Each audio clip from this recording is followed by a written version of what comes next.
Esta semana comenzamos un tema el viernes que se llamaba Nadie ama a la fuerza. Y hoy quiero seguir con el tema porque hay tanto que exponer frente al tema.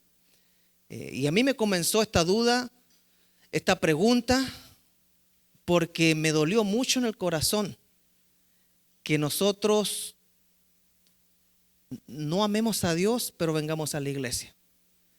Me preocupó que yo como pastor realmente no ame a Dios, pero siga pastoreando. Y me preocupa que una congregación comience a venir a la iglesia, se acostumbre a la rutina, pero no llegue a conocer lo que es amar a Dios. Yo le voy a hacer una pregunta muy sencilla.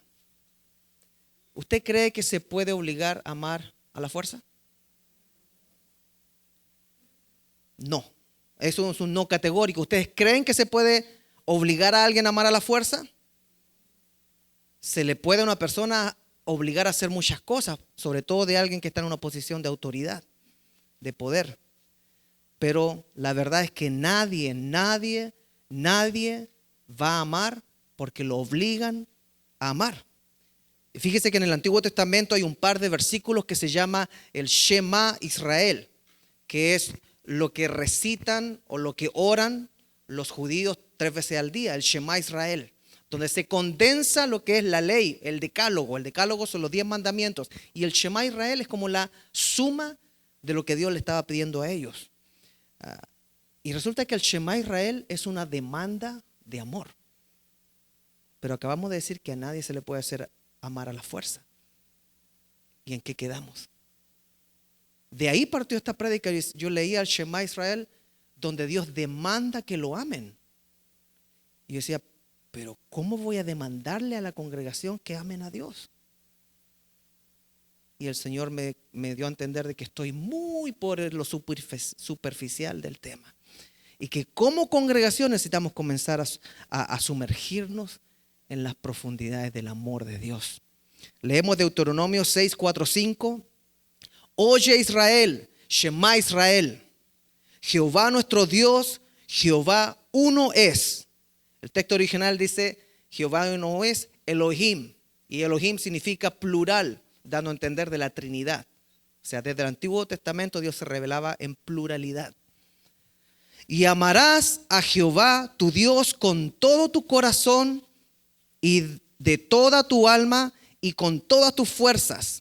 Y estas palabras que yo te mando hoy estarán sobre tu corazón. Me encanta la versión NBI del texto porque aclara un poquito más, le da un poquito más de emoción y de fuerza al texto. Y dice, escucha Israel, el Señor nuestro Dios es el único Señor. O sea, los estaba separando del politeísmo al monoteísmo de ese tiempo. Todos los otros pueblos adoraban muchos dioses, colgaban en sus casas muchas inscripciones, oraciones e invocaciones a otros dioses y a espíritus. Y Dios les dice, basta. Escucha Israel, el Señor nuestro Dios es el único Señor. Ama al Señor tu Dios con todo tu corazón, con toda tu alma y con todas tus fuerzas. Y después en el verso 6 le dice algo que es una orden. Grábate en el corazón estas palabras que hoy te mando. Fíjese que después de leer esto, no podemos negar que suena como una demanda. ¿Y qué está demandando el Señor? Que se le ame con todo el corazón, con toda la mente, con todas las fuerzas. Y termina diciendo una frase que es el sello, y grábate eso en tu corazón. Dios no dice, me gustaría que me ames, hijo. Dios no dice, te aconsejo que me ames. Tampoco Dios dice, tengo la esperanza de que me ames. Sino Él dice, amarás al Señor tu Dios con todo tu corazón, con toda tu mente y con todas tus fuerzas. ¿Por qué el Shema Israel suena tan prepotente para algunos? ¿Por qué suena tan demandante? ¿Cómo se sentiría usted si es que su esposo le dice, y me vas a amar con todo tu corazón, con toda tu mente y con todas tus fuerzas? ¿Qué le diría usted? Ahí está la puerta, ¿no? O si su esposo demandara así ese amor y le dijera al final, y grábate estas palabras en tu corazón. Ay, ay, ay. El esposo del año, ¿no? Deuteronomio comienza con 2 discursos de Moisés. Y aquí es donde comenzamos a desempacar el enigma de por qué suena tan demandante este versículo. Es porque cuando se toma un texto aislado, pierde su contexto. Lo voy a repetir. Cuando usted toma un texto aislado, no va a tener sentido, y si lo trata de interpretar, puede criticarlo o hasta puede cometer un gran error. Alguno dijo, Señor, háblame hoy por la dedomancia, ¿no? Y le sale justo lo que hizo Judas después, y fue y se ahorcó. Y él va y piensa que ir a ahorcarse es lo que Dios le está hablando. El contexto bíblico es lo que le da el poder a la Biblia, al texto. La Biblia no fue escrita primariamente para nosotros. Tuvo otros receptores primarios. Entonces recordemos siempre que un texto fuera de contexto es un pretexto. A ver, repitámoslos todos. Un texto fuera de contexto es un pretexto. Por eso yo puedo pescar un texto sobre la esclavitud y avalar que yo estoy apoyando la esclavitud. Por eso yo puedo tomar un texto de Pablo donde dice que la mujer cae en la iglesia y hago callar a todas las mujeres. Por eso yo puedo tomar un texto donde la Biblia dice que al que te pida prestado, dale y no le cobres. Y después digo, voy a pedir prestado y después no me voy a tener que cobrar. Es que la Biblia se puede manipular para lo que uno quiera. Y ha sucedido en la historia. Por eso es importante entender por qué se llega a Deuteronomio 6 escuchando a Dios decir esto. Y la respuesta está en los primeros 5 capítulos. Deuteronomio parte con 2 discursos de Moisés. El primer discurso se refiere a lo que Dios había hecho por ellos. Le estaba recordando todo lo que Dios había hecho por ellos. Y el segundo discurso se refiere a los principios para una vida santa que debían llevar ellos. O sea, hubo una preparación para llegar a esta demanda de parte de Dios. Y es en eso donde quiero que nos enfoquemos en esta tarde. En lo que Dios quiso decir antes de entregar el Shema Israel. Y como punto número 1, quiero destacar que Dios lo que le estaba diciendo al pueblo de Israel antes de decirle que lo amaran es: miren lo que he hecho. Recuerden lo que he hecho. Hablemos un poquito de nuestra historia. Aquí Moisés comienza recordándole a Israel lo que Dios había hecho desde el principio. Deuteronomios 1:11 no solamente le recuerda, sino que le vuelve a decir las intenciones de Dios para el pueblo, aunque el pueblo se había portado mal. En Deuteronomio se le está hablando a la segunda generación de israelitas en el desierto, la que iba a entrar o podía entrar condicionalmente a la tierra prometida, porque toda la primera generación murió y se le prohibió la entrada a la tierra prometida porque nunca lo amaron a él. Entonces, el Shema Israel es para la segunda generación. Es para ver qué hacen ellos ahora. Y Moisés parte recordándole las intenciones de Dios para con ellos. Dice que el Señor y Dios de sus padres los haga 1000 veces más numerosos de lo que ahora son. Y fíjese ahora, que los bendiga como les ha prometido. Lo que hace Dios a través de Moisés es recordarle a esta generación, antes de decirle que lo amaran, es recordarle que Él ya se había revelado a sus antepasados, a Abraham, a Isaac, a Jacob, a José. Es recordarle que Él los había librado de tantas cosas como fue la esclavitud dolorosa y cruenta en Egipto. Los libró del ejército de Egipto a través de un milagrote que es abrir el mar rojo. Y les dio provisión en el desierto. Comenzó a recordarle las cosas a esta generación. Les recordó que la primera generación salió de Egipto al desierto, pero habían perecido porque ellos nunca los llegaron a amar. Les dijo: ¿ustedes quieren ser igual que ellos o ustedes van a decidir amarme.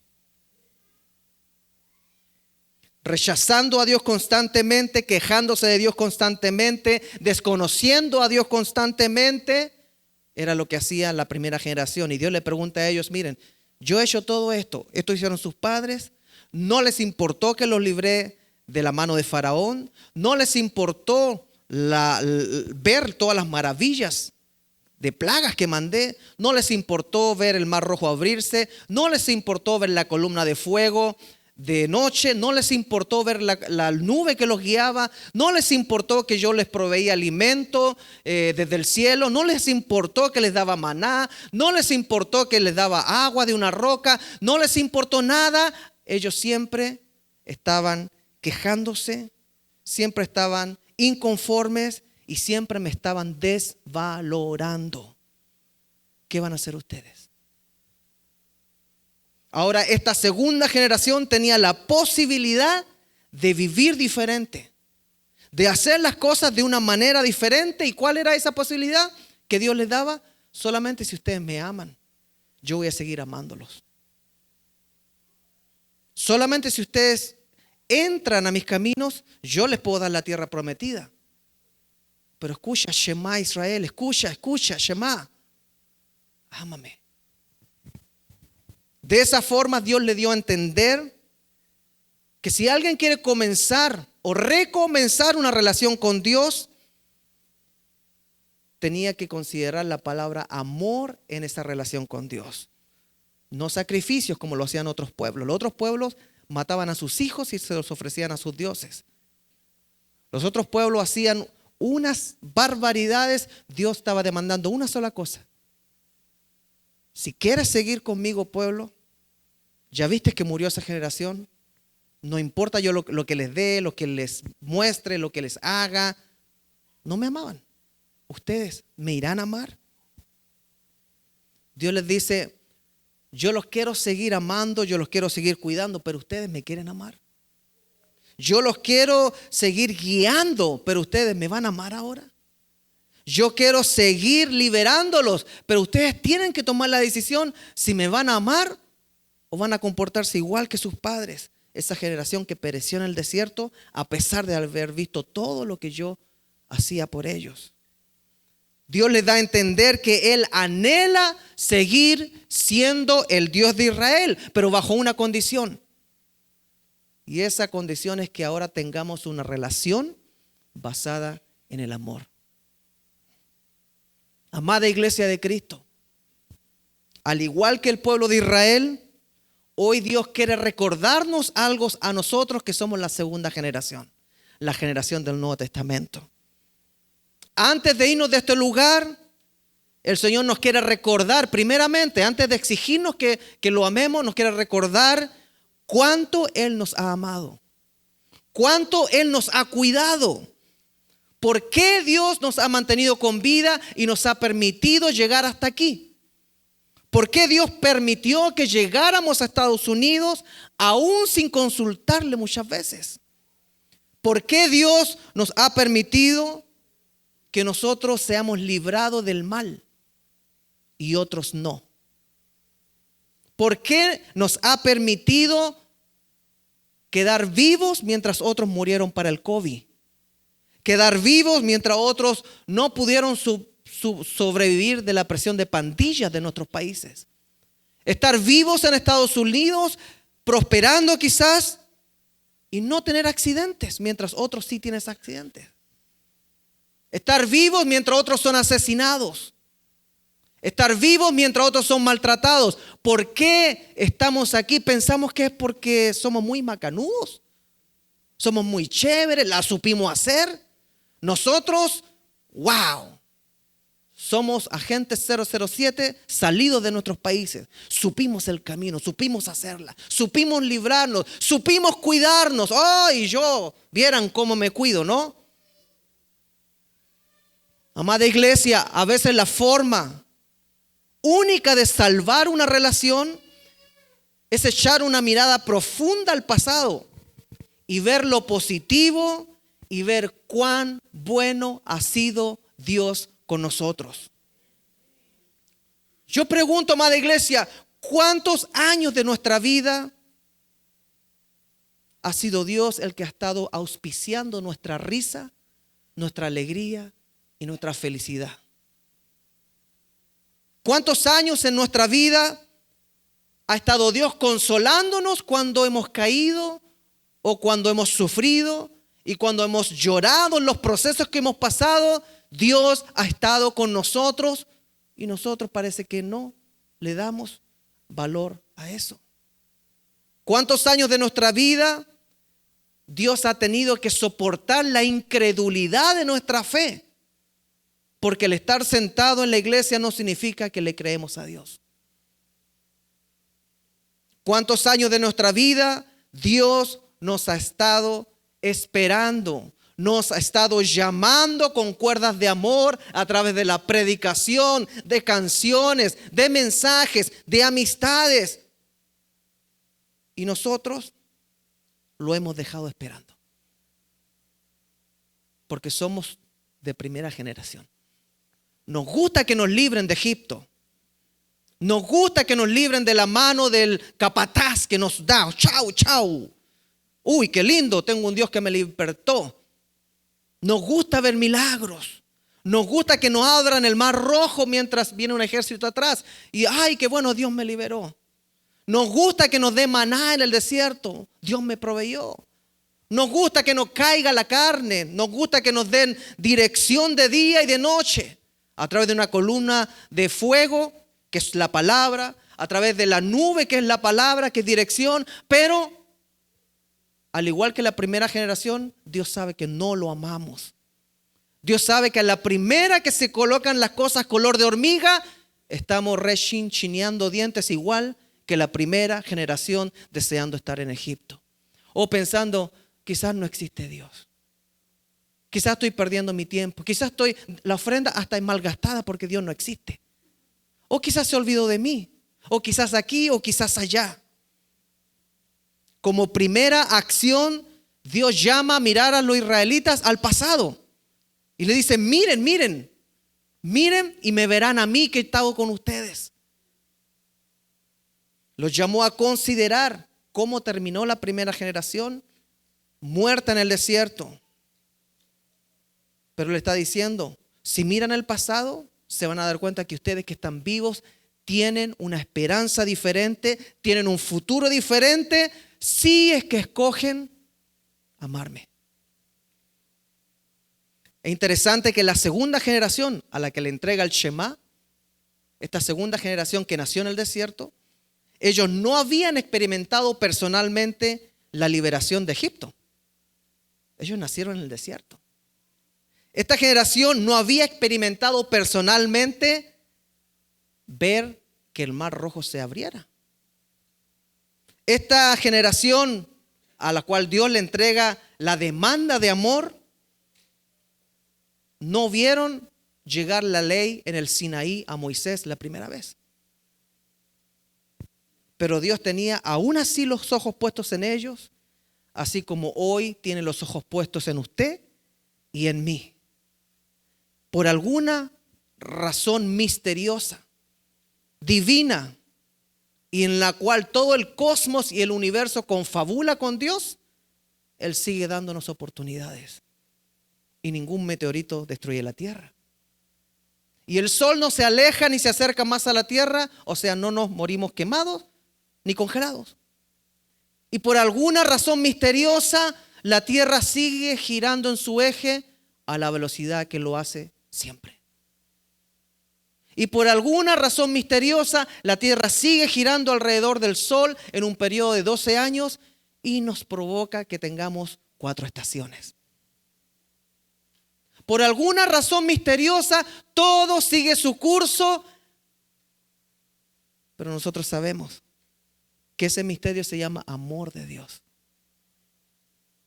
Pero lo ignoramos a propósito. Dios pone los ojos en la segunda generación porque la primera generación nunca llegó a amarlo. Y el Señor lo que desea es una sola cosa. Dios no necesita nada de nosotros excepto que lo reconozcamos como lo que Él es. Ellos nunca llegaron a amar a Dios en el desierto. Siempre se quejaron contra Dios, siempre dudaron de Dios, siempre traicionaron a Dios con otros dioses estúpidos, como es hacer un becerro de oro y ponerse a danzar, a gritar y a tener relaciones sexuales alrededor del becerro. ¿A quién se le ocurre eso? A ellos, a los que habían sido liberados. Porque cuando uno no ama, es capaz de hacer muchas cosas estúpidas.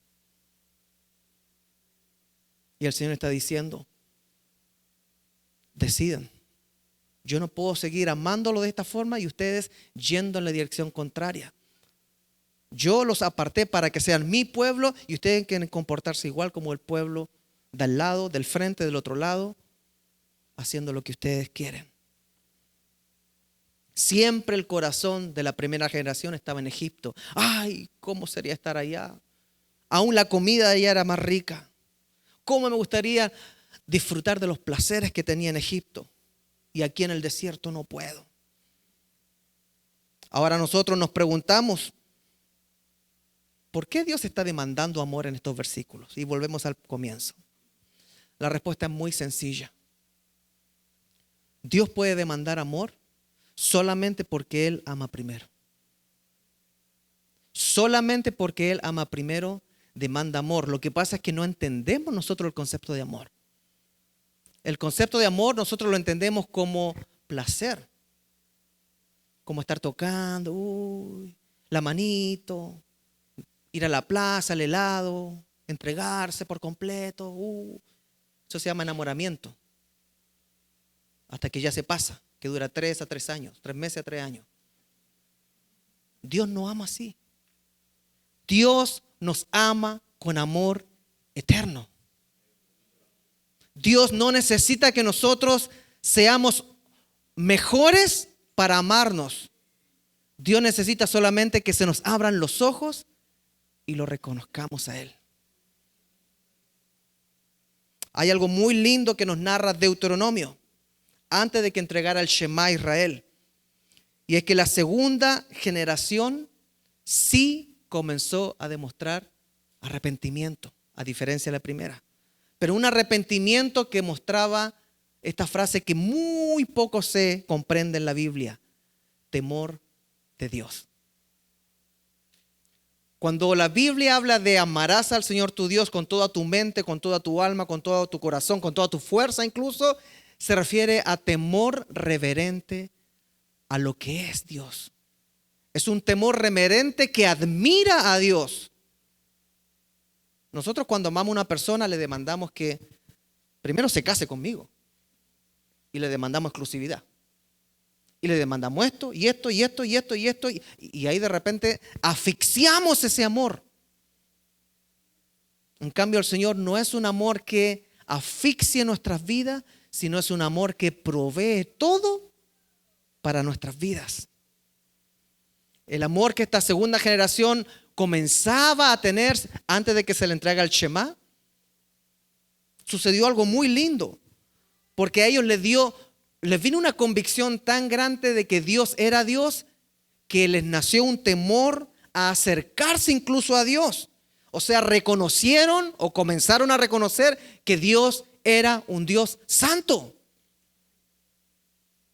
A tal punto que ni siquiera se atrevían ellos a acercarse a Dios y le pedían a Moisés que fuera a interceder por ellos a Dios. Se les abrieron los ojos. Igual como nosotros se nos abren los ojos como a los 4 o 5 años, y a pesar de que nuestros padres ya nos han cuidado por 4 o 5 años, sin preguntarnos si lo amábamos, a los 4 o 5 años nuestra mente comienza a guardar los recuerdos de ellos, a reconocerlos y amarlos. Ellos le dijeron a Moisés algo que quebrantó el corazón de Dios. Deuteronomio 5:27 es el pueblo diciéndole a Moisés lo siguiente: acércate tú al Señor nuestro Dios. No le dijeron tú Dios, y ya lo hicieron Dios de ellos. Y escucha todo lo que Él te diga. Y dice: repítenos luego todo lo que te comunique, y nosotros escucharemos y obedeceremos lo que no hizo la primera generación. Es así como nace una relación de respeto con Dios. Es así como nace una relación de reconocimiento a Dios por todo lo que Él había hecho en el pasado, por los antepasados, por ellos y cómo llegaron hasta ahí. Bien dice el salmista: alma mía, no te olvides de todos los beneficios que Dios te ha dado y recuerda de dónde te sacó.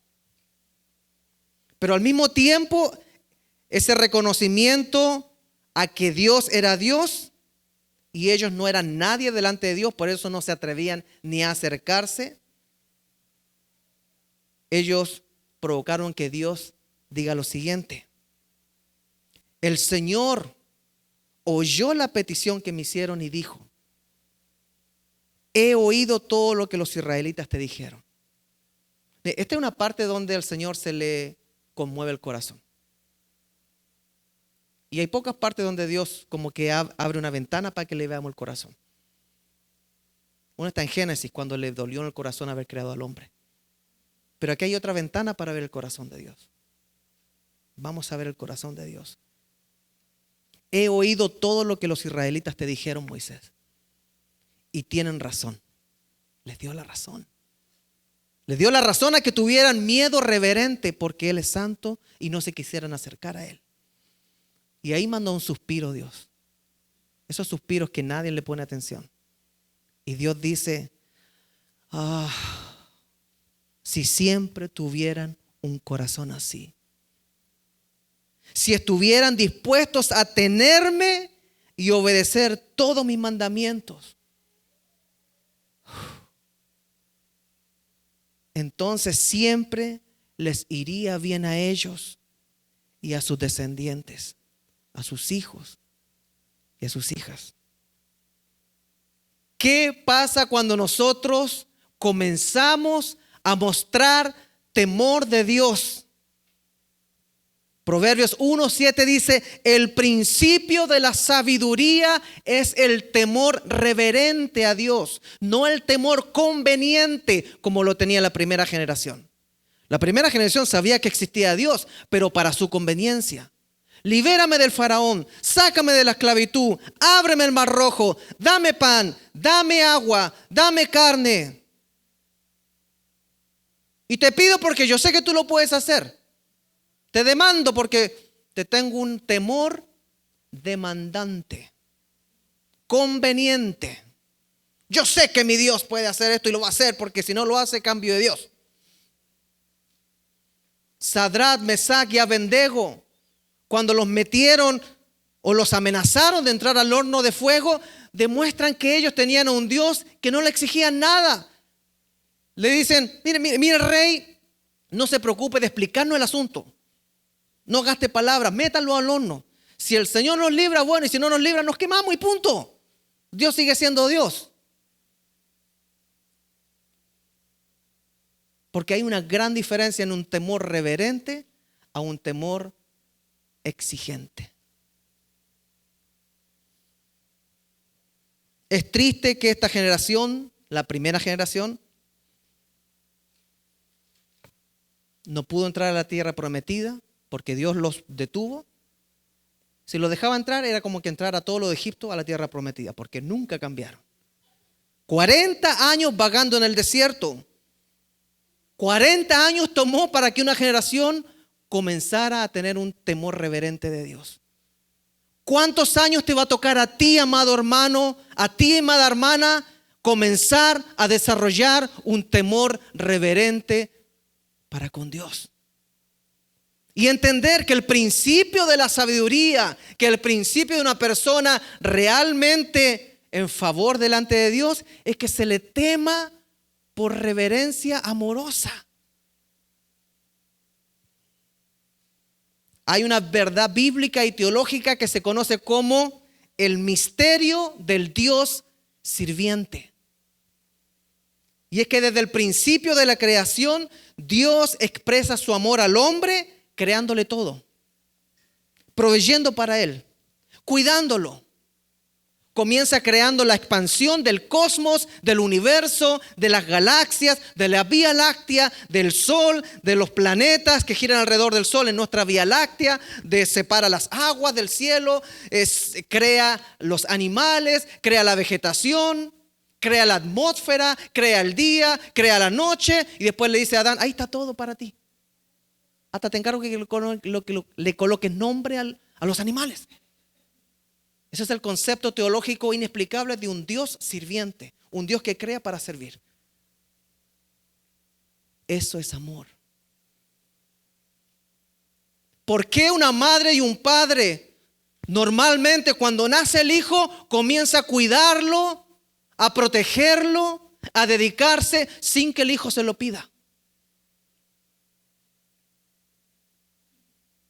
Un padre le pide permiso a un bebé que acaba de nacer para cuidarlo, para alimentarlo, para protegerlo, para encaminarlo por el camino en que le vaya bien. ¿Le pide permiso o lo hace simplemente porque lo ama y punto? Y algún día el muchacho me va a conocer y si no me ama, asunto de él. Pero el negocio es este: yo te voy a amar, te voy a cuidar, porque eres mi hijo, eres mi hija. Dios no nos pidió permiso para crear, ni para cuidarnos, ni para amarnos. Dios ni siquiera nos preguntó si pensábamos que era justo mandar a su hijo a morir por nosotros. Él simplemente lo decidió porque quería darnos esperanza. Prueba de esto es que Dios, cuando crea al hombre, todo lo coloca a sus pies. Después viene la caída de Adán y Eva. Son expulsados del Edén. ¿Por qué? Porque Dios es malo, ¿no? Porque ellos eran eternos. Antes Adán y Eva no morían. Y pecaron. Y se le abrieron los ojos, se andaban escondiendo. Se dieron cuenta que estaban desnudos. ¿Se imaginan una eternidad escondiéndose y dándose cuenta que están desnudos todos los días? En el jardín del Edén. Dios le dolió el corazón y dijo: voy a tener que hacer algo al respecto. Voy a transformarlos a mortales. Van a haber consecuencias. Pero otra vez voy a hacer algo sin preguntarles. Voy a darle una salida. A través de mi hijo. El principio y misterio incomprensible de un Dios sirviente. Si analizamos el concepto, nos damos cuenta de que Dios siempre se ha presentado como un padre. Y un padre coloca límites necesarios. ¿Cuántos dicen amén? Cuando digo padre me refiero a padre y madre. Cuando digo hombre me refiero a mujer y hombre, en el sentido creacional. Ahora, Jesús vino y nos presenta a Dios diciendo: oren así: Padre nuestro que estás en los cielos. Otra vez nos da la pauta de que Dios es nuestro Padre. Y después también Jesús enseña: si ustedes que son malos padres saben dar buenas cosas a sus hijos, ¿cuánto más Dios, que es un buen padre, sabrá darles lo mejor? Nuestros padres terrenales primero nos cuidaron, nos alimentaron, nos proveyeron protección, y después, cuando teníamos unos 4 o 5 años y nuestros ojitos ya estaban mirando, comenzamos a recordar el rostro de ellos y como a entender: esta es mi mamá y este es mi papá. Pero ya estábamos cuidados, ya estábamos alimentados. Comenzamos a reconocer y su carita, y nos comenzó a nacer un amor por ellos, que solamente usted y yo entendemos el amor hacia un padre y una madre. Un cristiano que llega a Jesucristo es como un niño de 4 o 5 años que llega a conocer a su padre y comienza a conocer cuánto lo ama. Y comienzan a abrirle sus ojos y comienza la posibilidad de que lo llegue a amar. Porque nadie puede amar a alguien que no conoce. Es a través de la experiencia relacional, del vivir con esa persona, que se llega a amar. Por eso un niño o una niña que no vivió con su papá o mamá biológico, no pueden requerirle, demandarle que lo ame, porque no tuvo la experiencia de desarrollar conciencia viendo el amor, la protección, el cuidado de esa persona. sí se puede honrar. Pero el amor se da cuando comienza a hacerse lo mismo que Dios hizo desde el principio de la creación. Proveer para nosotros. Proveer. Y si pecamos, proveer una salida. Proveer redención. Proveer para que nosotros no suframos, para que nosotros no fuéramos los que estuviéramos colgados, para que nosotros no tuviéramos que padecer. Él provee y no deja de proveer y sigue proveyendo para su iglesia y sigue estando con su iglesia 2000 años después de la venida de Jesucristo, proveyendo todo lo que la iglesia necesita para ser salva. Ahora, cuando una persona escucha el mensaje de Jesús, comienza a conocer a Dios, pero como creador y como salvador. Entonces ahí comienza a reconocer: tengo un Padre que me está pidiendo que lo ame. Pero cuando Dios dice me amarás, se refiere a me respetarás. Tendrás temor reverencial, porque yo me he revelado a ti y te he dado todo. Te he amado desde el principio. Dios no ama pasando la mano por la cabecita. Dios ama creando nuestra cabecita. Dios no nos ama quizás comprándonos un Porsche, una troca del año. Dios nos ama dándonos fuerzas y salud, dándonos inteligencia, dándonos capacidades.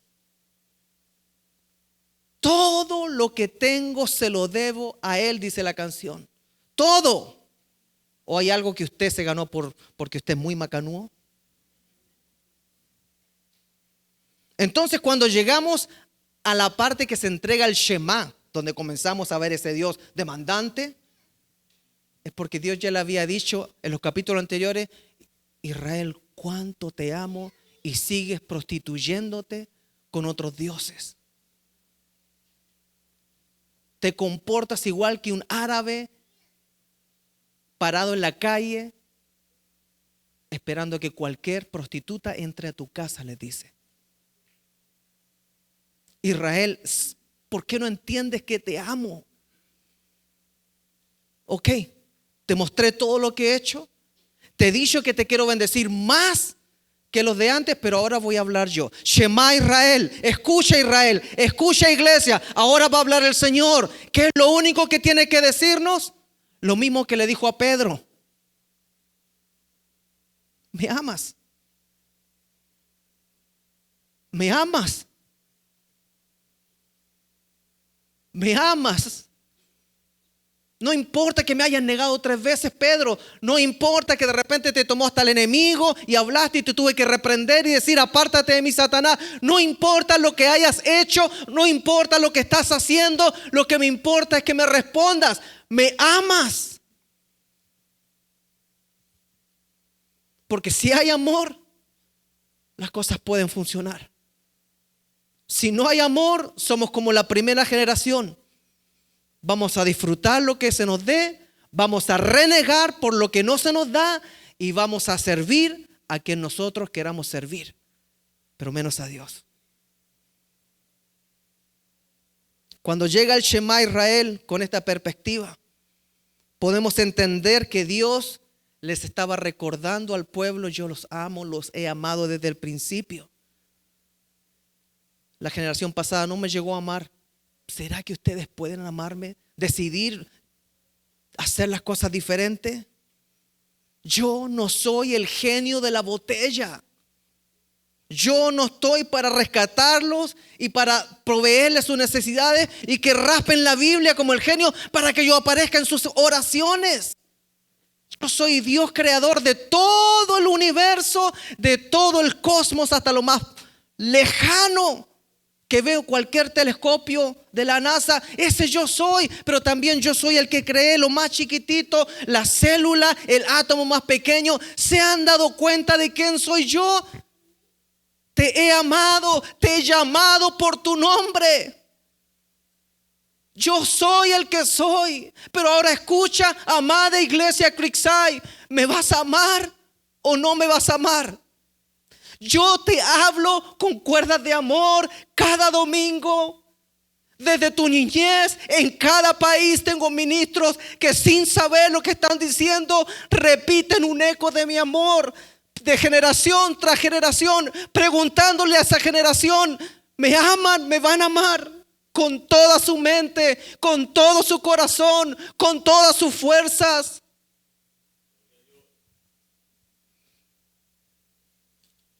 He oído lo que los israelitas te dijeron, Moisés, y tienen razón. Ay, Moisés, si siempre tuvieran un corazón así en Iglesia Creekside, si estuvieran dispuestos a tenerme y a obedecerme en todos mis mandamientos, entonces siempre les iría bien. No solamente a ellos, sino a sus hijos y a sus hijas. Amada Iglesia Creekside, todos tenemos formas diferentes de expresar nuestro amor. Incluso hay un libro que se escribió, Las 5 formas del amor. Mi papá expresaba su amor trabajando durísimo para proveer por su familia. Ese era su lenguaje.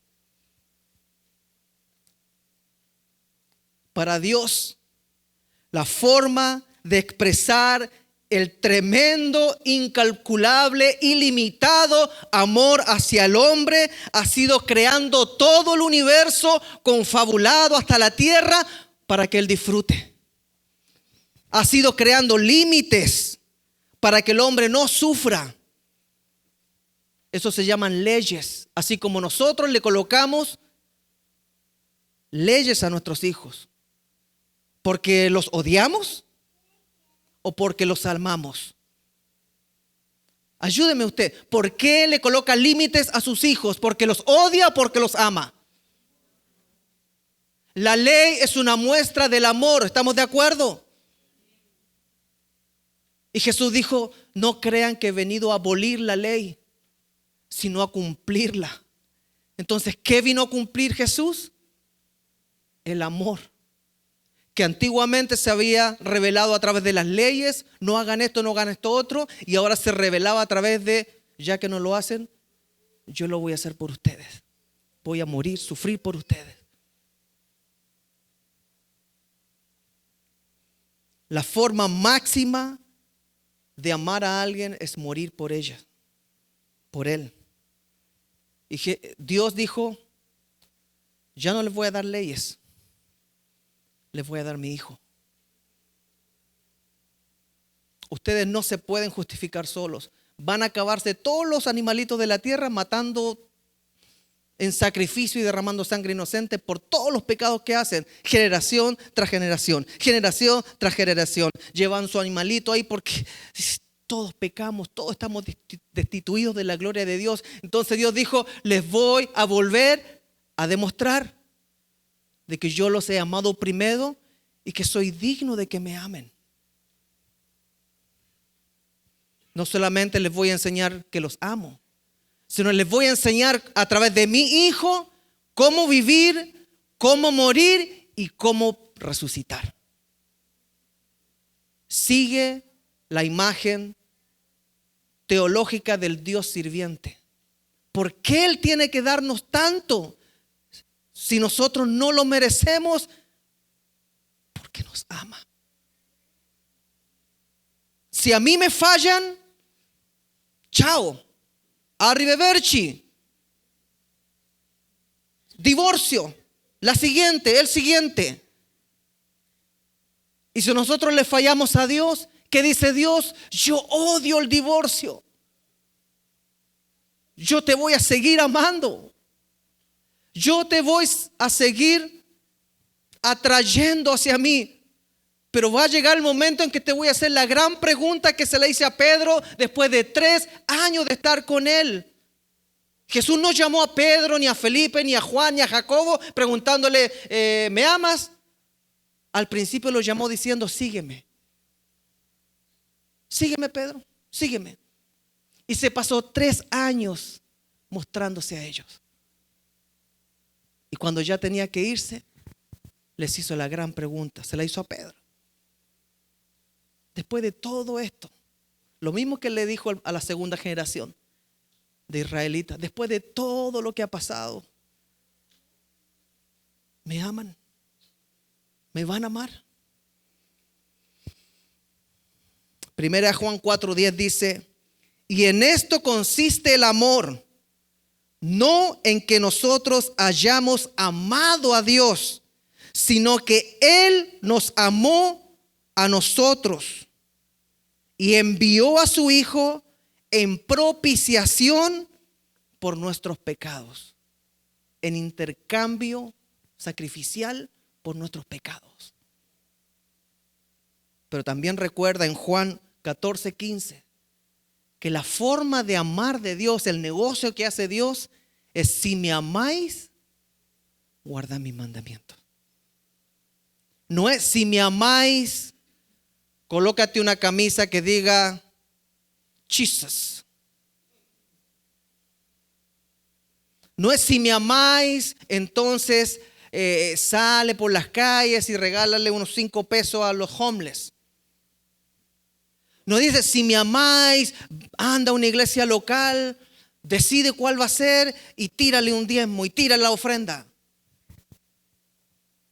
No dice: si me amáis, entonces coloca en tu casa, no sé, unos adornitos ahí que digan en este hogar somos cristianos. Todo lo demás está bien, pero no tiene sentido si no amamos a Dios. Y lamentablemente me da la impresión en mis 46 años que el primer amor de nuestra vida son nuestros hijos. Que el segundo amor es nuestra pareja. Y que después se ordenen como caigan. Cuando en realidad el primer amor es el que amamos con todo nuestro corazón, con toda nuestra mente, con toda nuestra alma, con todas nuestras fuerzas. Y no importa de la forma que lo expongan algunos pastores. Algunos dicen, tenemos que tener a Dios como prioridad. Gloria a Dios. Otros dicen, no, tenemos que tener a Dios en el centro. Gloria a Dios también. Y otros dicen, tenemos que tener a Dios como el universo y nosotros estamos dentro porque en Él vivimos y en Él nos movemos. Como sea, como prioridad, en el centro o como universo, debemos amar a Dios con todo nuestro corazón, con todas nuestras fuerzas, con toda nuestra alma, con toda nuestra mente. Y si pierdo a mis hijos, y si pierdo a mi esposa, y si pierdo a mis padres, amarás al Señor tu Dios con todo tu ser.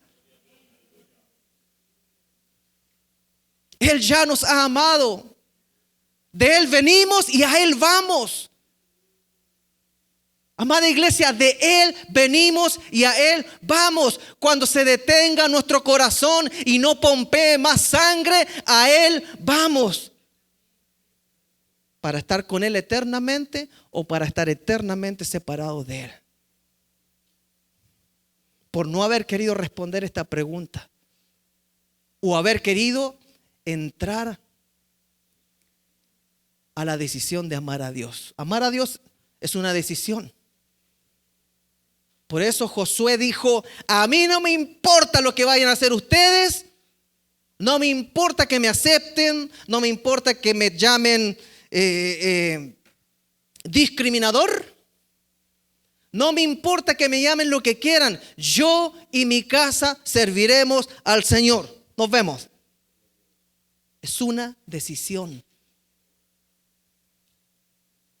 Hoy Dios le está diciendo a esta generación, ¿me amarás con toda tu mente y con todo tu corazón? Debes hacerlo.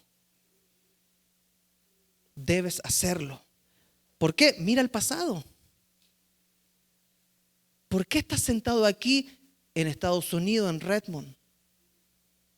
Algunos de brazos cruzados, otra con la piernita cruzada, calentitos, mientras billones de personas quisieran entrar a Estados Unidos. Denme una razón por la cual nosotros somos mejores que los millones de cristianos que están sufriendo en otros lugares y quisieran tener las posibilidades que tenemos nosotros. ¿Somos mejores? Yo diría que hasta peores somos que muchos cristianos que están fuera de Estados Unidos. ¿Qué derecho tenemos a tener salud nosotros y otros no? ¿Qué derecho tenemos a que tengamos un trabajo? ¿Qué derecho tenemos a que nos amen? Que tengamos, la palabra dice, el que haya esposa, haya el bien, es afortunado. Si es difícil que algunos nos amen. Como decía mi papá, para ser hombre hay que ser feo, hediondo y peludo.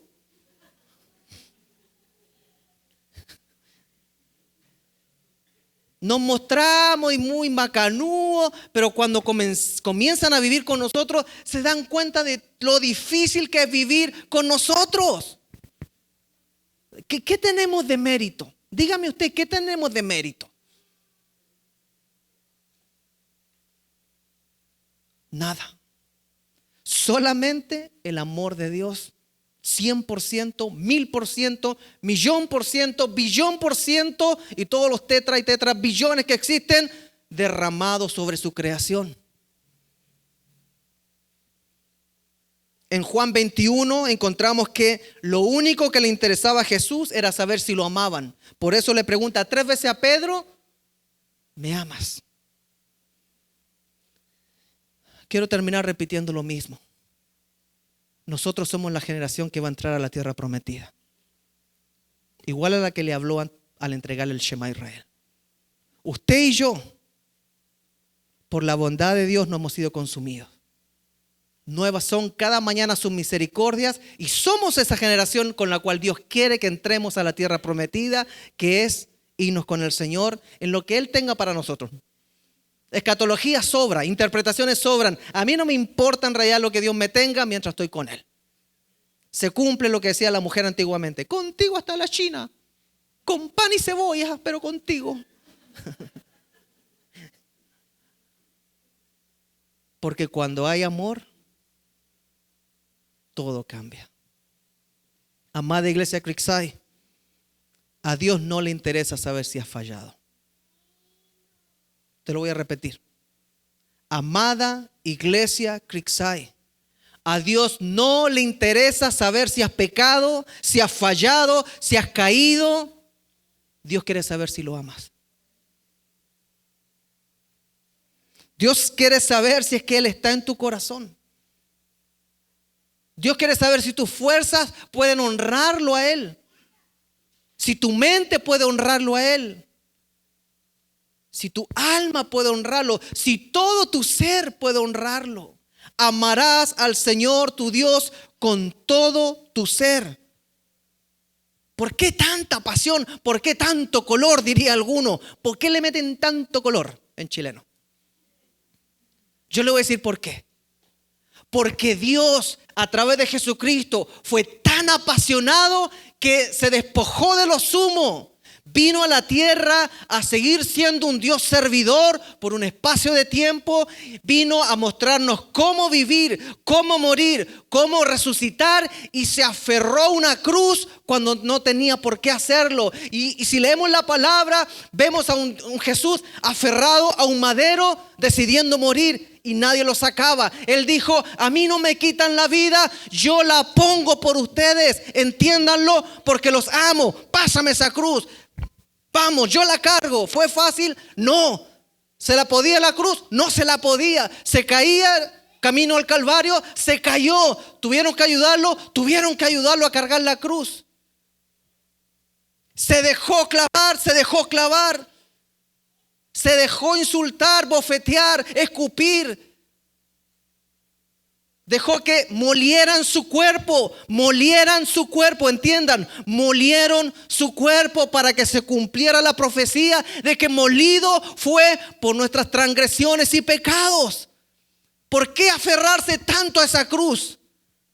Porque Él tenía la esperanza de que nosotros el día de mañana nos aferráramos con esa misma pasión a Él. Y ese es el llamado que nos está haciendo hoy. Amada iglesia Creekside, tú eres la segunda generación. Tú eres la generación de la iglesia. ¿Me amas? ¿Te quieres aferrar a mí? Ya no necesitas aferrarte a una cruz, ni a la fuerza ni por voluntad. Solamente aférrate a mí. Por eso el apóstol decía, con Cristo estoy juntamente crucificado. Ya no vivo yo, sino que Cristo vive en mí. Porque lo amaba. Mateo 22, 35, 40 dice, y uno de ellos, intérprete de la ley, preguntó por tentarle a Jesús diciendo, Maestro, ¿cuál es el gran mandamiento en la ley? No sabía que tenía la ley sentado al frente de él.